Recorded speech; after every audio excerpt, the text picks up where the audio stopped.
The smell of coffee and bacon usually made Sunday mornings feel warm and safe in our house. But that particular morning in October, everything felt different. I was sitting at the kitchen table, scrolling through my phone while Mom bustled around making breakfast. Dad had left early for his golf game, which was pretty normal for him on weekends. "Emma, can you help me with something?" Mom asked, wiping her hands on her apron. She looked tired, more tired than usual. The dark circles under her eyes had been getting worse over the past few weeks, and I'd noticed she'd been staying up late, sitting at her computer with a glass of wine. "Sure. What do you need?" I put my phone down and looked at her properly. She was holding a manila folder, the kind Dad used for his business papers. Her hands were shaking slightly. "I found this in your father's car yesterday." She set the folder down in front of me. "I don't know what to do with it." I opened it carefully. Inside were bank statements, but not from the accounts I knew about. These showed withdrawals of thousands of dollars every month, going back almost 2 years. There were also receipts from restaurants I'd never heard of, hotel bills from cities Dad had never mentioned visiting, and credit card statements for a card I didn't recognize. "Mom, what is this?" I asked, even though a sick feeling in my stomach was already giving me the answer. "I think your father is having an affair."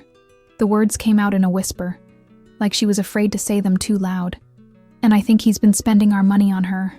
I stared at the papers, my mind racing. Dad worked as a regional manager for a construction company, and Mom taught 2nd grade at the elementary school. We weren't rich, but we were comfortable, or at least I thought we were. These statements showed more money going out than Dad even made in a month. "How long have you known?" I asked. I suspected something a few weeks ago. He started working late more often, being secretive about his phone. Then last Wednesday, he came home with a new cologne, expensive stuff. When I asked him about it, he said his secretary bought it for him as a thank you gift. What kind of secretary buys her boss cologne? Mom sat down across from me, and I could see she'd been crying. Her mascara was slightly smudged, and her voice kept breaking. "I hired a private investigator," she continued. "I never thought I'd be the kind of woman who does that, but I needed to know." He confirmed it yesterday. "Your father has been seeing someone named Rebecca for almost 2 years. She's 28, works at a real estate office downtown." The bacon was starting to burn on the stove, but neither of us moved to turn it off. I kept staring at the papers, trying to make sense of the numbers. Our family savings account, the one that was supposed to pay for my college tuition, showed a balance of less than $3,000. Last time I checked, there had been over $40,000. "Emma, I need to ask you something, and I need you to be honest with me." Mom reached across the table and took my hand. "Has your father said anything to you about money? About us having financial problems?" I shook my head. "No, nothing. He just gave me $500 last week for new clothes. Said business was good and I should treat myself. $500? Mom laughed, but it sounded bitter. "We can't even afford groceries next week, and he's giving you $500. The front door slammed, and we both jumped. Dad's voice echoed through the house. "I'm back. Golf was terrible today, but at least the weather was nice." Mom quickly gathered the papers and shoved them back into the folder. "Don't say anything yet," she whispered to me. "I need to figure out what I'm going to do first." Dad walked into the kitchen, still wearing his golf clothes. He looked happy, relaxed even. "Morning, beautiful," he said to Mom, kissing her cheek. "Smells good in here." "Morning," Mom replied, but her voice was flat. She turned back to the stove to deal with the burning bacon. "How's my favorite daughter?" Dad asked, ruffling my hair. "I'm your only daughter, Dad," I said, trying to keep my voice normal. But looking at him now, knowing what I knew, everything felt fake. His smile seemed forced. His cheerfulness seemed like an act. "Details," he laughed. "What are you two ladies up to today?" "Just having breakfast," Mom said, scraping the burnt bacon into the trash. "Emma was helping me with some paperwork." "Paperwork on a Sunday? That's no fun. Come on, let's do something as a family today. Maybe we could go to that new restaurant downtown, the one with the good steaks." Mom's jaw tightened. "I don't think we should be eating at expensive restaurants right now." "Why not?" "We work hard. We deserve to treat ourselves sometimes." The casual way he said it, after what we'd just discovered, made me feel sick. I excused myself and went upstairs to my room, leaving them in the kitchen. Through my door, I could hear them talking in low voices, but I couldn't make out the words. I lay on my bed, staring at the ceiling, wondering how long this had been going on and how I'd never noticed. My phone buzzed with a text from my best friend Sarah, asking if I wanted to hang out later. I didn't know how to respond. How do you tell someone that your whole life just fell apart over breakfast? 3 days later, Mom finally worked up the courage to confront Dad. I knew it was coming because she'd been pacing around the house all afternoon, checking her phone constantly and barely touching her dinner. She'd asked me to stay home from soccer practice, which was unusual since she never interfered with my sports schedule. "I need you here for moral support," she'd said earlier that day. "I can't do this alone." Dad came home from work at his usual time, around 6:30. He seemed to be in a good mood, humming some song I didn't recognize as he hung up his jacket in the hallway closet. Mom and I were sitting in the living room, the manila folder resting on the coffee table like a bomb waiting to explode. "Hey, why are you two sitting in here looking so serious?" Dad asked, loosening his tie. "Did someone die?" "Sit down, Michael," Mom said. Her voice was steady, but I could see her hands trembling. "We need to talk." Dad must have sensed something was wrong because his smile faded. He sat down in his favorite armchair, the one he'd claimed as his own, since we moved into this house 8 years ago. "What's going on?" Mom picked up the folder and handed it to him. "I found these in your car." I watched Dad's face as he opened the folder. His expression went from confusion to recognition to something that looked like panic. He stared at the papers for a long time without saying anything. "I can explain," he finally said, but his voice was different, smaller. "I'm sure you can," Mom replied. "But before you start explaining, I want you to know that I hired a private investigator. I know about Rebecca." Dad's shoulders sagged. He set the folder down on the coffee table and rubbed his face with both hands. "Sarah, Don't," Mom interrupted. "Don't you dare say my name like that. Like you're the victim here." "I never meant for this to happen," Dad said. It started innocently. She was helping me with some property investments, and we became friends, and then you decided to spend our daughter's college fund on hotels and expensive dinners," Mom finished, "while I've been clipping coupons and buying generic groceries to save money." I felt like I was watching a movie, like this couldn't be happening in our living room. The same room where we'd watched Christmas movies every December, where Dad had taught me to play chess, where we'd had family game nights every Friday for as long as I could remember. "The investments were supposed to pay off," Dad continued. "Rebecca knows the real estate market. She was helping me make some deals that would have made us enough money to pay everything back and more. But the market shifted and—" "Stop lying to me," Mom said, her voice getting louder. "There were no investments. The private investigator showed me pictures of you two at restaurants, at the mall, at that hotel on 5th Street. You've been living a double life for 2 years." Dad looked at me for the first time since the conversation started. "Emma, sweetheart, I know this is confusing, but you have to understand.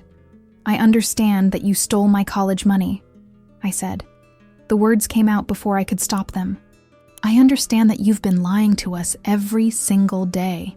"It's not stealing if it's my money," Dad said, and immediately regretted it. I could see it in his eyes. "Your money?" Mom stood up, her voice shaking with anger. "I work 40 hours a week. I pay half the bills. I take care of this house and our daughter. That money was supposed to be for Emma's future, and you spend it on your girlfriend." "She's not my girlfriend," Dad said weakly. "What is she then?" Mom demanded. "What do you call someone you've been sleeping with for 2 years while you're married to someone else?" Dad didn't answer. He just stared at the floor. "I want you out of this house," Mom said. "Tonight. Sarah, come on. Let's talk about this rationally. We can work through this. I'll end things with Rebecca. I'll find a way to pay the money back." "You'll find a way?" Mom laughed, but it wasn't a happy sound. "You've already spent it. It's gone. Emma's college fund is gone. Our savings are gone. You even maxed out credit cards I didn't know existed. I can get another job. Work more hours." "I don't want you to get another job," Mom said. "I want you to leave. I want you to pack your things and go stay with your brother or your new girlfriend or whoever will have you. But I don't want you in this house tonight." Dad looked at me again. "Emma, please. I know I messed up, but I'm still your father. I love you. If you loved me, you wouldn't have spent my college money on another woman," I said. "If you loved Mom, you wouldn't have been cheating on her for 2 years. I do love you both," Dad said, his voice cracking. "I love you more than anything. You have a funny way of showing it," Mom said. "Now get out." Dad stood up slowly. He looked older than he had that morning, older than he had 3 days ago. "I'll go pack some things. Take whatever you need," Mom said, "but leave your key." We sat in silence while Dad went upstairs. I could hear him moving around in their bedroom, opening drawers and closets. Mom stared at the wall, not crying, not speaking. After about 20 minutes, Dad came back downstairs with a suitcase and a garbage bag full of clothes. "I'll call you tomorrow," he said to Mom. "We need to talk about practical things. The mortgage, the bills. We'll talk through lawyers," Mom said. "I'm filing for divorce." Dad nodded like he'd expected this. He looked at me one more time. "I'm sorry, Emma. I'm so sorry." I didn't say anything. I watched him walk out the front door, heard his car start in the driveway, listened to the sound of him driving away. Mom and I sat in the living room for a long time after he left. The house felt different, quieter, but also somehow heavier, like the air itself had changed. "Are you okay?" Mom finally asked. I thought about it. "No," I said, "but I will be." Mom nodded. "Yeah, me too." The next few weeks felt like living in a house made of glass that could shatter at any moment. Mom had to take time off work to meet with lawyers, and I could hear her on the phone at night, talking to my Aunt Linda about money and custody and things I'd never had to think about before. During the day, she tried to act normal, asking about my homework and making dinner like always, but I could see the strain in every movement. The hardest part was school. My friends knew something was wrong, but I couldn't bring myself to tell them the truth. How do you explain that your dad, who coached Little League and came to every parent-teacher conference, had been living a secret life for 2 years? Sarah kept asking if I was okay, and I kept lying and saying I was fine. Dad had been calling every day, but I wasn't ready to talk to him. Mom would answer sometimes, and their conversations were short and cold. Mostly about practical things like who was going to pay which bills and when he could come get more of his stuff.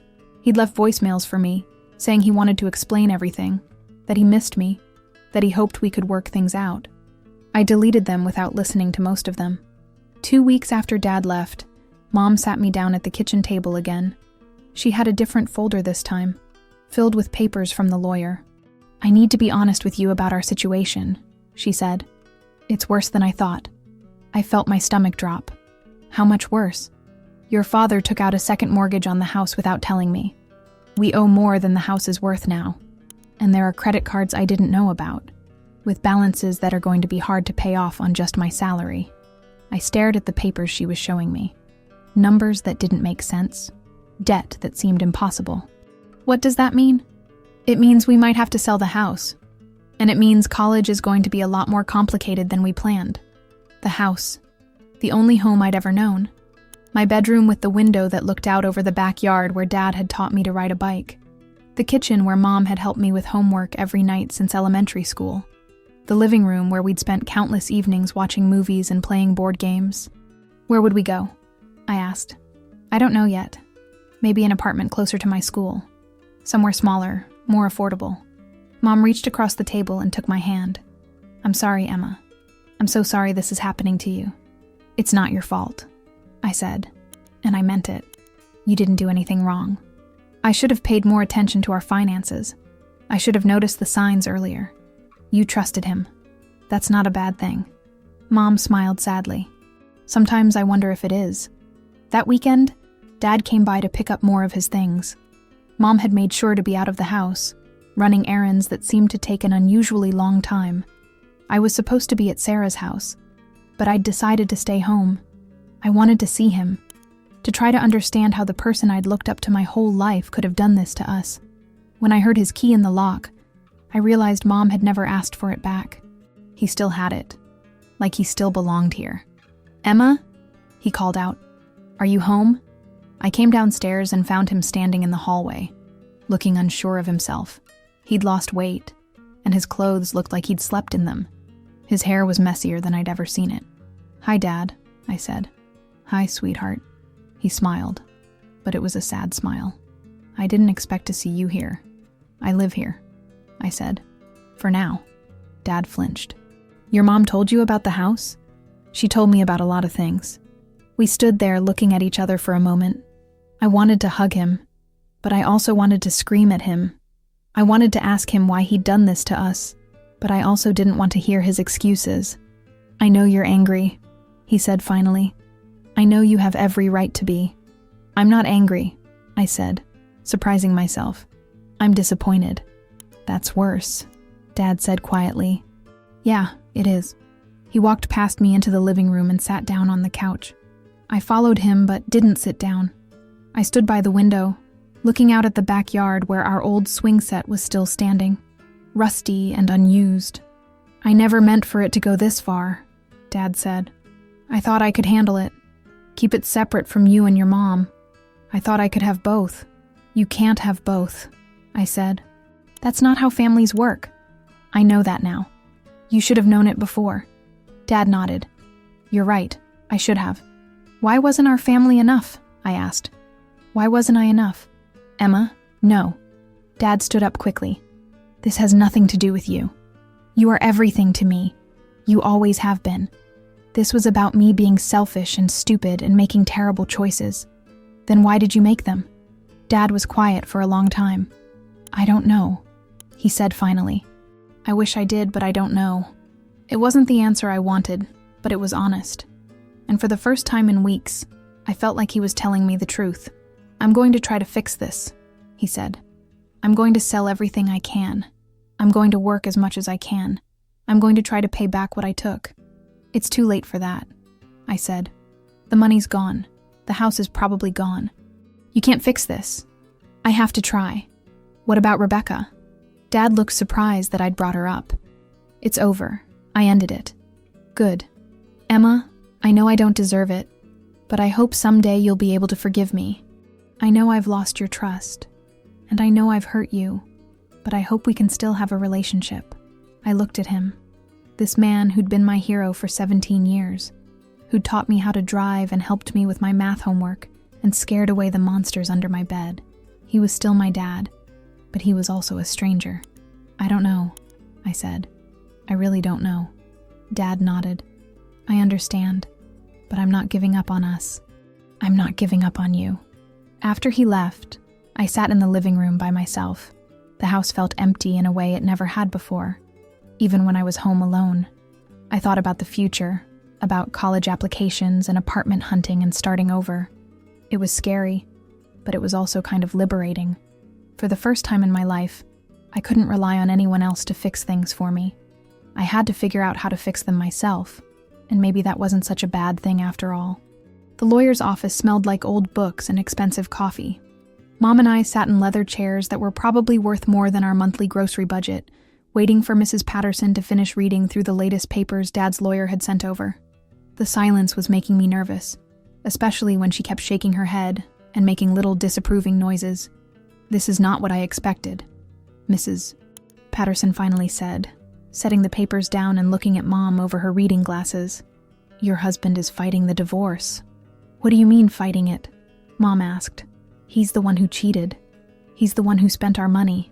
He's claiming that the affair was a mistake, that he wants to reconcile, and that the financial issues were investment risks that didn't pay off.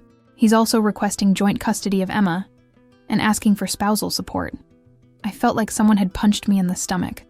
Spousal support? He wants Mom to pay him money? He claims that he gave up higher-paying job opportunities to stay close to the family, and that he's entitled to support while he gets back on his feet. Mrs. Patterson's voice was calm, but I could tell she was annoyed. "It's a common tactic, unfortunately." Mom laughed, but it wasn't a happy sound. "He gave up opportunities? He's been working the same job for 10 years. And now he wants me to pay him while he figures out his life? We're going to fight this," Mrs. Patterson said. "But I need you to understand that this is going to take time and money. Contested divorces are expensive, and your husband seems determined to make this as difficult as possible. Over the next few weeks, our house became a makeshift law office. Mom spread papers across the dining room table every evening, organizing bank statements and phone records and anything else that might help our case. She'd hired a forensic accountant to trace where all the money had gone, and what he found made everything worse. Dad hadn't just been spending money on Rebecca. He'd been gambling online, investing in get-rich-quick schemes, and buying expensive gifts for people at work. The second mortgage on our house had been taken out 6 months ago, and most of that money was already gone too. We were deeper in debt than we'd ever imagined. How did I not notice any of this? Mom asked one night, staring at a credit card statement that showed purchases at stores we'd never been to. How was I so blind? He was good at hiding it, I said. That's not your fault. I should have paid more attention to our finances. I should have asked more questions. You trusted your husband. That's normal. But even as I said it, I wondered if I would ever be able to trust anyone that completely again. How do you believe someone when they say they love you? When you've seen how easily people can lie about love? The custody battle was the worst part. Dad's lawyer kept asking me questions about whether I wanted to live with him, whether Mom was providing a stable home environment, whether I felt safe. The questions made me feel sick, like they were trying to turn me against Mom, or like they thought I was too young to understand what was happening. I don't want to live with him, I told Mrs. Patterson during one of our meetings. I don't want to spend weekends at his apartment pretending everything is fine. The judge will take your preferences into account, she said. But you're 17, so you have more say in this than younger children would. What if he doesn't listen to me? Then we'll keep fighting until he does. The mediation session was held in a conference room at the courthouse. Dad showed up wearing a suit I'd never seen before. Probably another thing he'd bought with money we didn't have. He looked nervous, fidgeting with his tie and checking his phone constantly. I think we can work something out that's fair for everyone, the mediator said. She was an older woman with gray hair and kind eyes, the type of person you'd want as a grandmother. Let's start with the custody arrangement. I want full custody, Mom said immediately, with supervised visitation. That's not fair, Dad said. I'm still her father. I made some mistakes, but I love Emma. You love her so much you spent her college fund on another woman, Mom replied. I'm working on paying that back, Dad said. I've taken a second job. I'm selling my car. I'm doing everything I can to make this right. It's too late for that, I said. Everyone turned to look at me. You had 2 years to make it right. You chose not to. Emma, please, Dad said. I know I hurt you, but I'm still your father. I want to be part of your life. Then you shouldn't have chosen someone else over our family. The mediator asked me to speak privately with her. We went into a smaller room down the hall, and she offered me a bottle of water and a box of tissues. This is hard, she said. I can see how much this is hurting you. I just want it to be over, I said. I want to go to college and start my life and not have to think about any of this anymore. What kind of relationship do you want with your father going forward? I thought about it. I don't know. Maybe someday we can talk again. But right now, I can't look at him without thinking about what he did to us. And I can't pretend to be okay with it just because he's sorry. That's understandable. And it's okay to take time to figure out what you want. When we went back into the main room, the mediator recommended limited visitation for Dad, with the understanding that I could choose whether or not to participate. She also recommended that he continue paying child support until I turned 18, and that he be responsible for at least part of my college expenses, if and when we could afford for me to go. This isn't what I wanted, Dad said after we'd signed the papers. It's what you chose, Mom replied. You made these choices, Michael. All of them. Walking out of the courthouse, I felt lighter than I had in months. Not happy exactly, but relieved. Like I could finally start moving forward instead of just trying to survive each day. How are you feeling? Mom asked as we got in the car. Free, I said. Is that weird? No, Mom said. I feel the same way. That night, for the first time since Dad left, we ordered pizza and watched a movie together. We didn't talk about the divorce or the money or what was going to happen next. We just sat on the couch and ate pizza and watched a stupid romantic comedy that made us both laugh. It felt like the beginning of something new, even though I wasn't sure what that something was yet. Moving day came sooner than I expected. Mom had found a 2-bedroom apartment about 15 minutes from my school, in a complex that was clean but nothing special. The rent was half what our mortgage payment had been, which meant we might actually be able to afford groceries and utilities at the same time. I packed my room slowly, trying to decide what was worth keeping and what belonged to the life we were leaving behind. The photos from family vacations felt like looking at strangers. The certificate from the father-daughter dance we'd gone to when I was 13 made me want to cry. I ended up throwing away more than I packed. "You don't have to get rid of everything," Mom said, finding me sitting on my bedroom floor surrounded by boxes and garbage bags. "Some of these memories are still good ones." "Are they, though?" I asked. If he was lying then, what makes those memories real? Mom sat down next to me and picked up a photo of the 3 of us at the beach from 2 summers ago. Dad had his arms around both of us, and we were all sunburned and smiling. "He wasn't lying about loving you," she said. "Whatever else he did, I believe that was real. Then why wasn't it enough?" "I don't know, sweetheart. I really don't know. The apartment felt tiny compared to our house, but it was ours. Mom had let me choose the paint color for my room, and I'd picked a light blue that reminded me of the sky. We couldn't afford much furniture, so we shopped at thrift stores and garage sales, turning it into a game to see who could find the best deal. $10 for a desk chair that only has 1 small stain," I announced, rolling a burgundy office chair toward our cart at the Goodwill.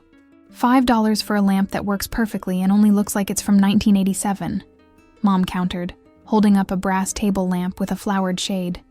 "We are absolutely not putting that in our living room. It has character. It has ugly, but we bought it anyway, along with a couch that was slightly too big for the space, and a coffee table that wobbled unless you put a folded napkin under one leg. It wasn't much, but it was ours, and nobody could take it away from us." Starting my senior year at a new address felt strange. I had to change my emergency contacts and update my records, removing Dad's work number and adding Mom's cell phone twice. My friends noticed that I seemed different, but I still couldn't bring myself to tell them the whole truth. I just said my parents were getting divorced and left it at that. The hardest part was thinking about college. All my friends were sending in applications and visiting campuses, talking about their plans, like the future was this bright, exciting thing waiting for them. I'd had to withdraw my application to State University because we couldn't afford the tuition, even with financial aid. Community college was looking like my only option, and even that was going to be a stretch. I could take a gap year, I suggested to Mom one night while we were eating dinner at our wobbly table. "Get a job, save up money, help you with the bills." "Absolutely not," Mom said immediately. "You're going to college. With what money? I don't know yet, but we'll figure it out. You're not giving up your future because of what your father did. Maybe community college isn't giving up my future. Maybe it's just a different path." Mom was quiet for a moment. "You know what? You're right. Community college is a perfectly good option, and you can always transfer later. But you're not taking a gap year to work at some minimum wage job because we're broke." "Okay," I said. "Community college it is." The application process was simpler than I'd expected. I could start in the spring semester, and with financial aid and Mom's employee discount at the school district, we could actually afford it. I wouldn't be living in a dorm or joining a sorority, but I would be learning and working toward a degree. 3 months after we moved into the apartment, Dad called to ask if he could take me to dinner.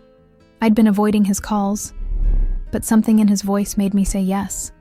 We met at a chain restaurant near the mall, the kind of place we used to go to when I was younger and thought Applebee's was fancy. He looked better than he had the last time I'd seen him. His hair was cut, his clothes were clean, and he'd gained back some of the weight he'd lost. But there was something different about him, too. Something quieter and more careful. "How's the apartment?" he asked after we'd ordered. "Small," I said, "but it's fine." "And school?" "Good. I'm starting community college in January." Dad nodded. "That's great. I'm proud of you." "Are you?" I asked. "Because it's not exactly what we planned. Plans change," he said. "What matters is that you're moving forward." We ate in silence for a while. The restaurant was playing soft rock from the 80s, and I could hear a baby crying at the table behind us. Everything felt surreal, like we were acting out a scene from someone else's life. "I've been going to therapy," Dad said finally, "trying to understand why I did what I did. And it's complicated. There's not one simple answer, but I'm working on it. That's good, I said, and I meant it. I'm glad you're getting help. I want you to know that I'm paying your mother back. Not everything, not right away, but I'm paying her something every month, and I'm going to keep paying until I've covered as much as I can. Okay, and I want you to know that I'm sorry, not just for what I did, but for what it cost you. Your college fund, your house, your trust in me. I'm sorry for all of it. I looked at him across the table. He was my father, but he was also the person who had broken our family apart. Both things were true at the same time. I know you are, I said, but sorry doesn't fix everything. No, he agreed. It doesn't. I don't know if I can forgive you, I said. Not right now. Maybe not ever. But I don't hate you. That's more than I deserve. Yeah, I said.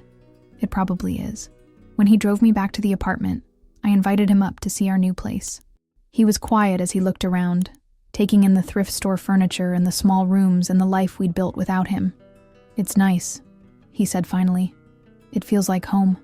It is home, I said. It's our home. After he left, I sat in my small blue room and thought about forgiveness and second chances and whether people could really change. I didn't have answers to any of those questions, but for the first time in months, I felt like maybe I didn't need to have all the answers right away. Maybe it was okay to just take things one day at a time and see what happened. 6 months later, I was sitting in my first college psychology class, taking notes about family dynamics and trust, when I realized I was actually living through everything the textbook was describing. It was weird to read about betrayal trauma and attachment theory while thinking about my own family, but it was also helpful. Like having a map for territory I'd already been walking through blindfolded. Mom had started dating someone. His name was David, and he taught high school math at the school across town. She'd met him at a teacher's conference, and they'd been seeing each other for about a month before she told me about him. I could tell she was nervous about how I'd react. "You don't have to meet him if you're not ready," she said over coffee one Saturday morning. "But I wanted you to know that I'm seeing someone. How do you feel about it?" I asked. "Scared," she admitted, "but also happy.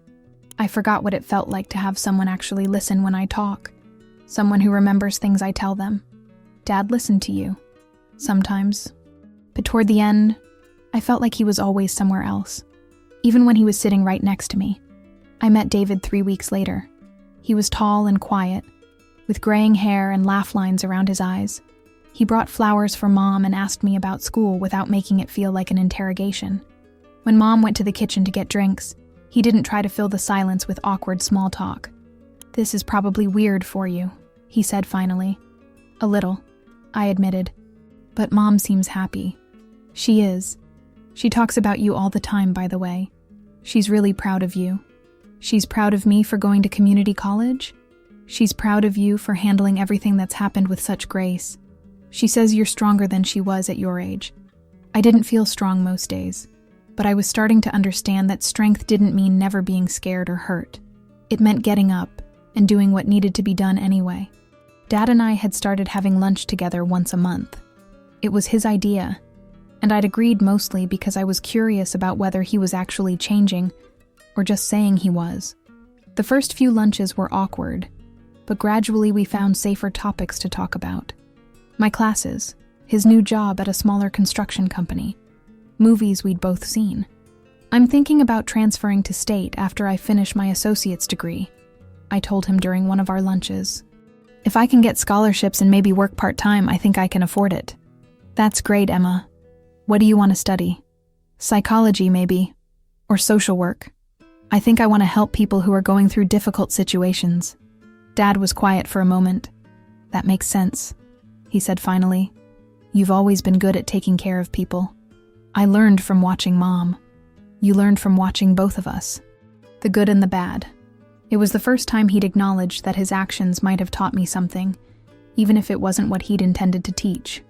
"I have something for you," he said, pulling an envelope from his jacket pocket. "I know it's not much, but it's a start." Inside was a check for $3,000. Not nearly enough to replace what he'd spent, but more money than I'd seen in a long time. "Dad, I can't take this. It's not charity. It's what I owe you. I've been saving for months, working overtime, selling things I don't need. It's part of your college fund. Where did you get this money? Honestly, I sold my golf clubs, my tools, some other stuff, and I've been working weekends at a hardware store. He looked embarrassed. I know it's not much, but I want to contribute to your education. I stared at the check. $3,000 would cover most of my tuition for the next year. Thank you, I said finally. I'm going to keep saving, he said. I want to help you transfer to state if that's what you want to do. You don't have to do that. Yes, I do. I have to try to make up for what I took from you. That night, I showed the check to Mom. She was sitting at our kitchen table, grading papers like she did every evening. How do you feel about this? She asked. Confused, I said, but also grateful. We need the money. We do. But more than that, I think this is good for both of you. He's trying to rebuild your relationship, and you're letting him try. That takes courage. Do you think he's really changed? Mom thought about it. I think he's trying to change. Whether he can sustain it long term, I don't know. But the fact that he's trying is something. Are you ever going to forgive him? I don't know. I'm not angry anymore, which is progress. But forgiveness is complicated when someone's actions affect your child's future. What if I forgive him? Then that's your choice to make. My relationship with your father is separate from yours. You get to decide what kind of relationship you want with him, regardless of how I feel. A few weeks later, I got my grades for my first semester of college. 3 A's and 1 B+. Not perfect, but good enough to make me feel proud of myself. I called Dad to tell him, and he sounded genuinely excited. I'm proud of you, he said. I know this year has been hard, but you're doing amazing. Thanks, Dad. Emma, can I ask you something? Sure. Do you think someday you might be able to trust me again? I thought about it. I don't know, but I'm willing to see what happens. That's all I can ask for. After I hung up, I sat in my small blue room and thought about the future. I still didn't have all the answers, and I probably never would. But I was starting to understand that families are complicated, that people can hurt each other and still love each other, and that sometimes the best thing you can do is just keep moving forward. I thought about the woman I was becoming, shaped by everything that had happened, but not defined by it. I was stronger than I'd been a year ago, more independent, more aware of what I could and couldn't control. I was also more careful about trust, but not so careful that I'd closed myself off completely. I pulled out my phone and texted Sarah, my best friend who'd been patient with me through all of this, even when I couldn't tell her why I was struggling. Want to get coffee tomorrow? I have some things to tell you about my family. She texted back immediately. Finally, I've been waiting for you to be ready to talk. I think I am ready. Or at least, I'm ready to try. Looking around my room, at the life Mom and I had built together, I felt something I hadn't felt in a long time. Not happiness exactly, but something quieter and more sustainable. Peace, maybe, or just the absence of constant fear. Whatever it was, it felt like enough to build on.